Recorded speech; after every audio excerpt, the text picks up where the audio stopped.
Yes Telangana తెచ్చిందే KCR గారికి కొన్నంత పేరు.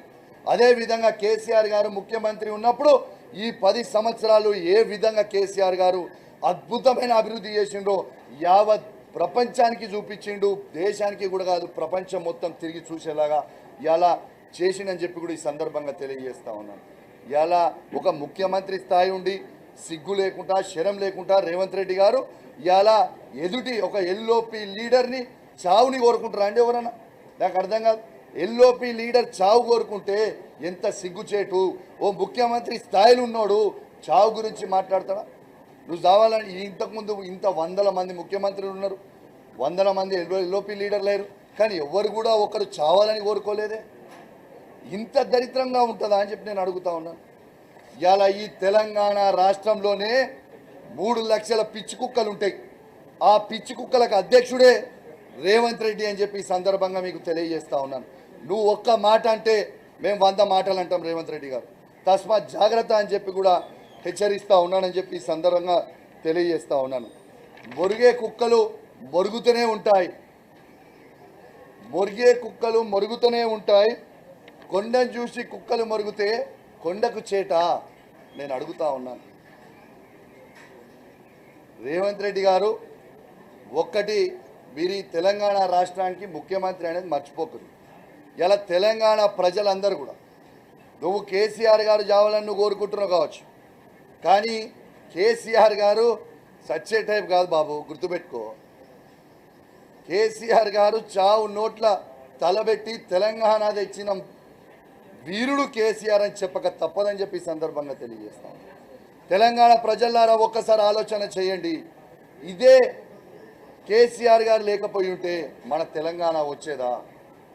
ఇదే కేసీఆర్ గారు లేకపోయి ఉంటే ఈ తెలంగాణ వచ్చేదా? మళ్ళీ ఇదే తెలంగాణకి రేవంత్ రెడ్డి గారు ముఖ్యమంత్రి అయ్యేదా?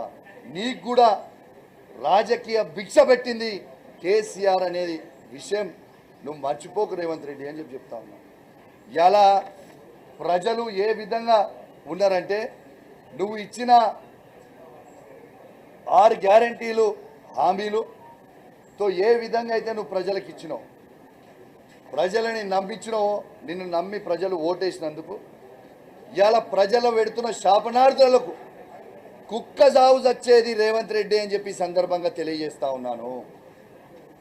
గ్యారంటీగా చెప్తా ఉన్నాను, ఇది ప్రజలు తెలంగాణ ప్రజలు పెట్టే శాపాలకి కుక్క సాగు చచ్చేది రేవంత్ రెడ్డి అని చెప్పి చెప్పక తప్పదని చెప్పి సందర్భంగా తెలియజేస్తా ఉన్నాను.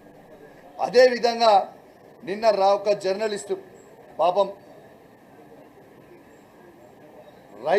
రైతు బంధు రాలేదు అనే ఆవేదనతోని, రైతు రుణమాఫీ కాలేదని ఆవేదనతోని, రైతు నీళ్లు వస్తలేవు నా పంట ఎండిపోతుందని ఆవేదనతోని ఒక రైతు ఒక జర్నలిస్ట్కి ఇంటర్వ్యూ ఇస్తే నువ్వు ఇంటర్వ్యూ తీసుకుంటావా అని ఆ జర్నలిస్ట్ని తీసుకుపోయి కేసులు పెట్టి, అక్రమ కేసులు పెట్టి, నాన్ బెయిలబుల్ కేసులు పెట్టి, ఇబ్బంది పెట్టి